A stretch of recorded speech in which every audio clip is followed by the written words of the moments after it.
My wife left me for her gym trainer, then tried to take half my money. Big mistake. But my dad's secret changed everything. Imagine discovering that the person you trusted most in the world was hiding a double life, and then, out of nowhere, demands half of everything you've worked for. But what if there was a secret that could change everything? This isn't just a story of betrayal. It's a story of revenge, justice, and the shocking twist that no one saw coming. Stay with me, because you're not going to believe how this ends. I never thought I'd be posting here, but here I am. I'm a 35-year-old accountant, been working at a local firm for almost 10 years now. I've always been a pretty practical guy, level-headed and all that, and I guess that's why I'm able to stay calm through all of this. Anyway, I'm married to Kathy, who's 33. We've been together for around 5 years, but married for 2, no kids, which looking back now is probably a blessing. Kathy hasn't worked since we got married. She used to be in marketing, but after we tied the knot, she wanted to take a break and focus on us. I didn't mind. I make enough to support both of us, and I figured it was temporary. We've got a house, a decent savings account, nothing extravagant, but enough to be comfortable. Kathy's been home most of the time, but lately, things started to change. It's hard to pinpoint exactly when I noticed it, but Kathy began acting distant. She'd stay out longer when she went out with friends or to the gym. She stopped being affectionate and would get defensive when I asked what was going on. At first, I chalked it up to stress or just a rough patch in the marriage, but as the weeks went on, I couldn't shake the feeling that something was off. And boy, was I right. One evening, while Kathy was in the shower, her phone buzzed with a message, and out of pure reflex, I glanced over at it. It was from a guy named Derek. I didn't think much of it at first, but something about the way the message was worded felt off. "Can't wait to see you tomorrow, babe." It read. I opened it, and what I found confirmed my worst fears. She'd been seeing Derek, her gym trainer, for months. The texts were explicit, full of plans for the future, plans that clearly didn't involve me. I sat there frozen, staring at the phone. I couldn't believe it. The woman I married, the person I trusted, was cheating on me. But instead of rage or sadness, I just felt numb. Maybe it was a shock, or maybe it was my pragmatic nature kicking in, but I knew I had to confront her without losing my cool. When she came out of the bathroom, I calmly handed her the phone and asked her to explain. At first, she tried to deny it, saying it was nothing, just a joke. But when I read some of the texts back to her, she realized there was no point in lying.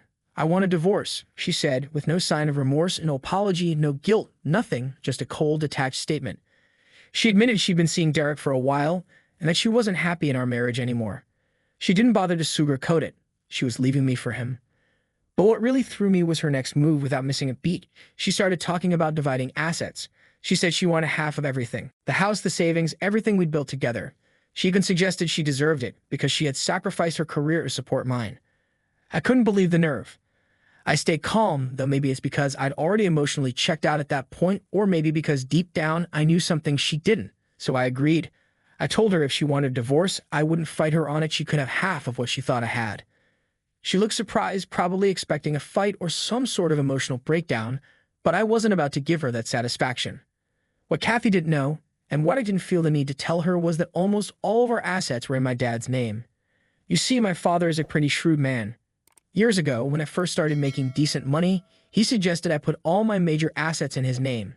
He explained that it would be a safeguard in case anything ever went wrong in the future, whether it be debts, lawsuits, or, as it turns out, a cheating spouse. At the time, I didn't think much of it. It just seemed like smart financial planning. So when Kathy demanded half of everything, I knew she wouldn't be getting what she expected. On paper, I didn't have much, just a modest bank account, a car in my name, and a few other odds and ends. The house, technically, it belonged to my dad. The bulk of my savings also in accounts under my dad's control. Instead of getting into a messy court battle, I suggested we handle things through mediation. I figured it would be easier and cheaper for both of us that way. She agreed, clearly thinking she'd walk away with a significant chunk of my assets. Little did she know this arrangement with my dad had been in place for years, and honestly, I had forgotten about it until the divorce talks began. It wasn't that I had a plan for a scenario like this, but I can't deny that I'm grateful for my father's foresight. The house we lived in was technically owned by him, as were most of the investments and savings that Kathy had her eyes on. I had always kept a low financial profile in my own name, living modestly enough that no one, including Kathy, really questioned it. As soon as the divorce process started, I told my dad, and he wasn't thrilled about the situation, what father would be, but he understood the importance of keeping everything tight-lipped. We consulted with a lawyer just to ensure that everything was airtight and legally sound. Turns out everything was in perfect order. Kathy could demand all she wanted, but there wasn't much in my name for her to take. Kathy didn't waste any time. She hired an aggressive divorce attorney.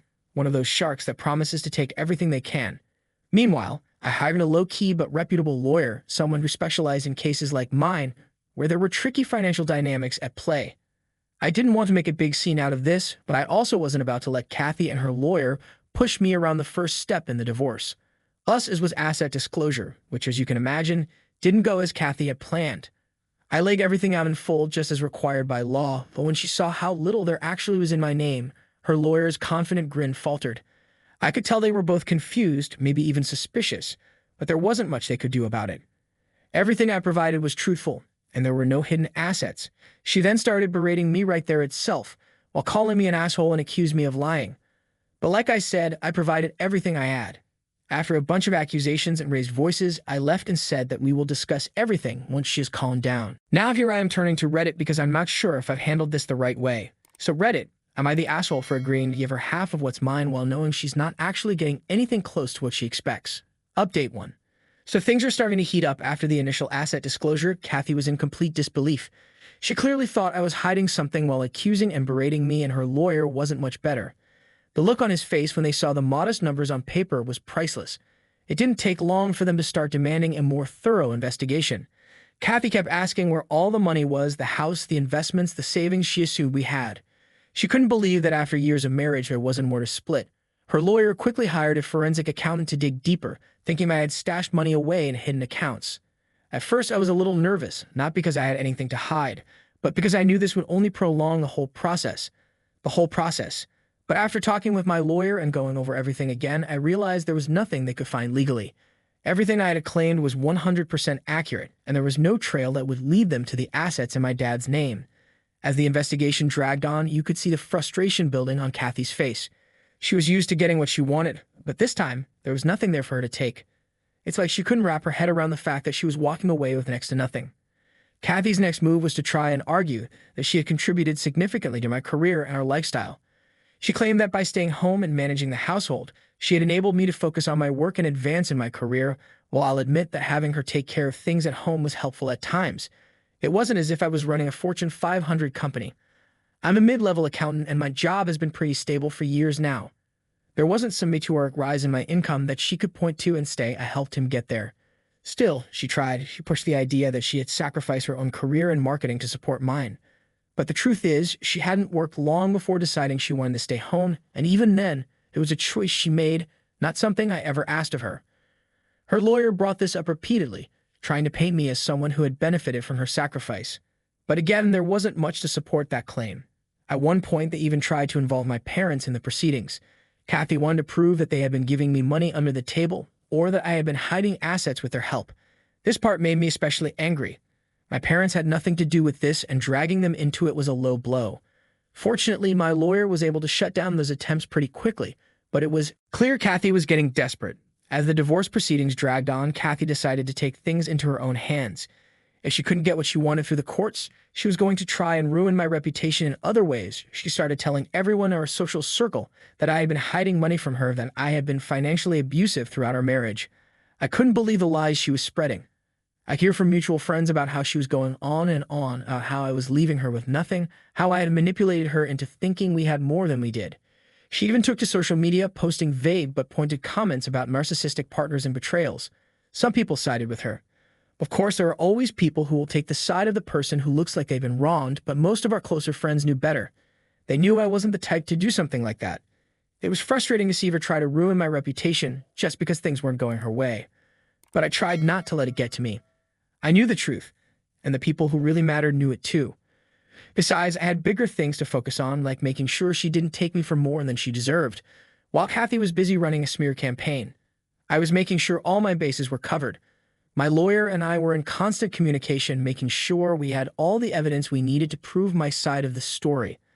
I documented every interaction I had with Kathy, every demand she made, and every time she tried to paint me as the bad guy. I knew that if this ever went to court, having that documentation would be crucial. I also started gathering evidence of her affair with Derek. While adultery doesn't always play a huge role in divorce settlements, I wanted to make sure it was clear that she wasn't the victim.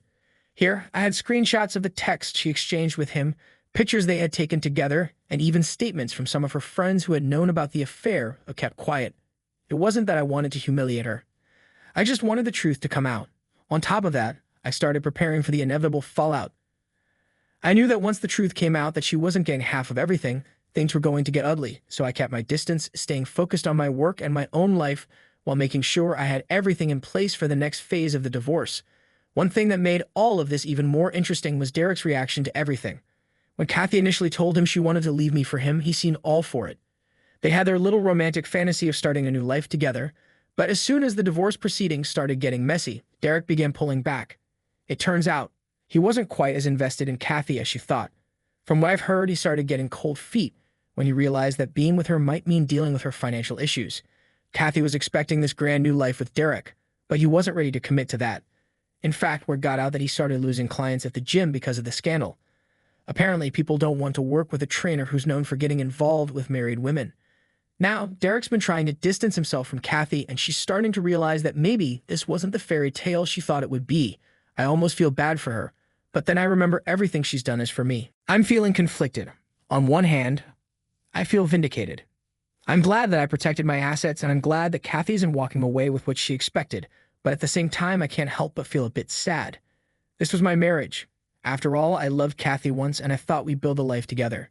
Seeing it all fall apart like this is tough, even if I know it's for the best. Update 2. Things have taken a pretty wild turn since my last update.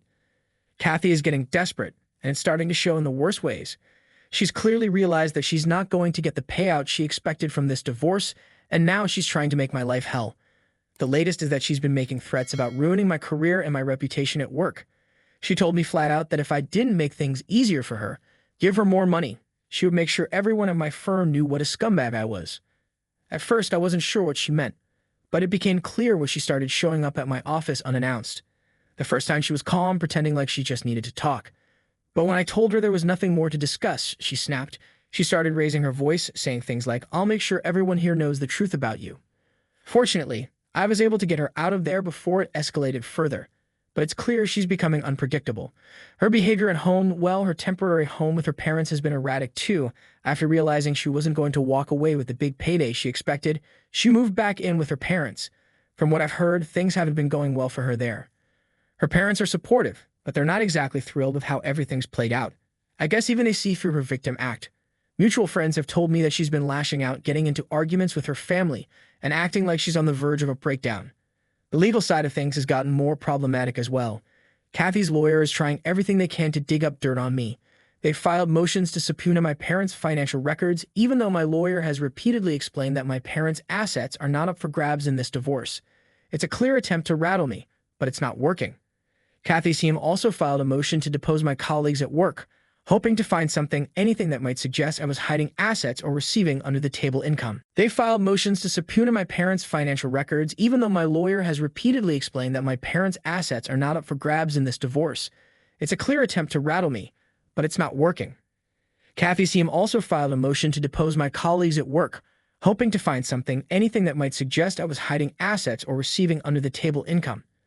They're grasping at straws, but it's exhausting to deal with. Every time we think we've handled one of their requests, they come back with another. The whole situation is starting to feel like a never-ending chess match.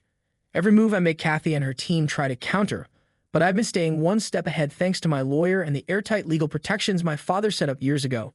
Still, it's draining, and I'm not sure how much longer I can keep this up before we end up in court for real.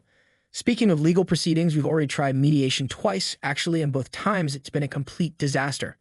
The first session ended after about 20 minutes when Kathy refused to budge on her demand for half of the house and our savings. My lawyer laid out the reality of the situation, that the house was in my father's name and that there wasn't nearly as much money as she thought. But Kathy wouldn't hear it. She stormed out, accusing me of lying and saying that the mediator was biased against her.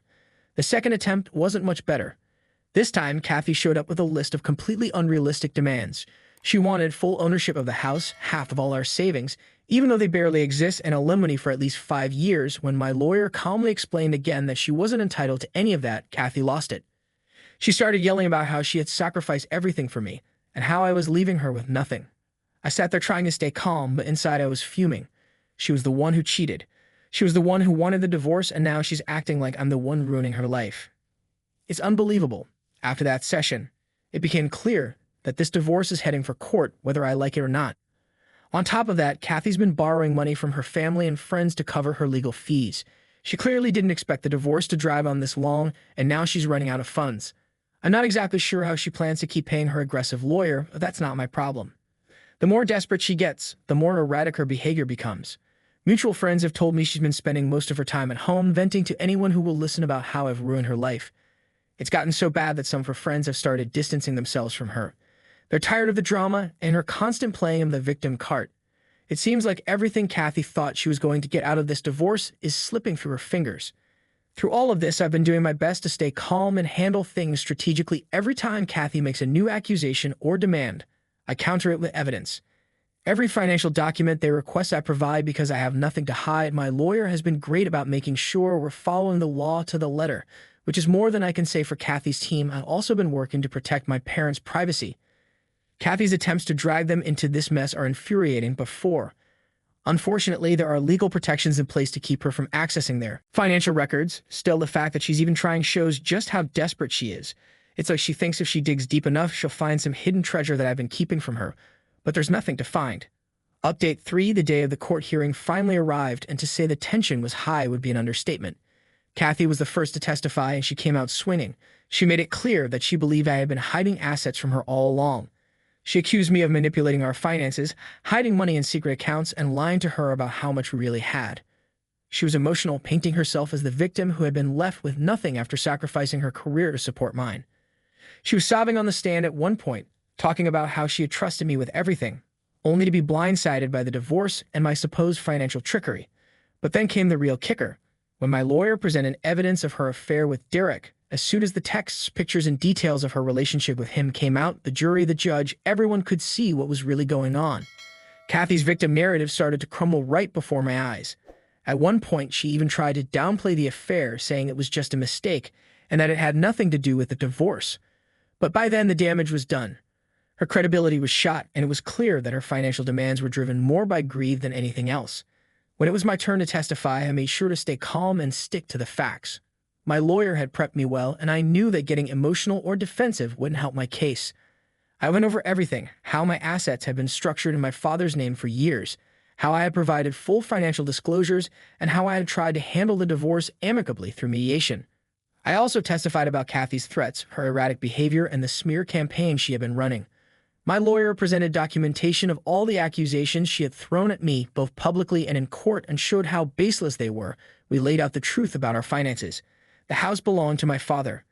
Our savings were modest at best, and there was no secret stash of money that she could lay claim to. The judge seemed to appreciate my straightforwardness.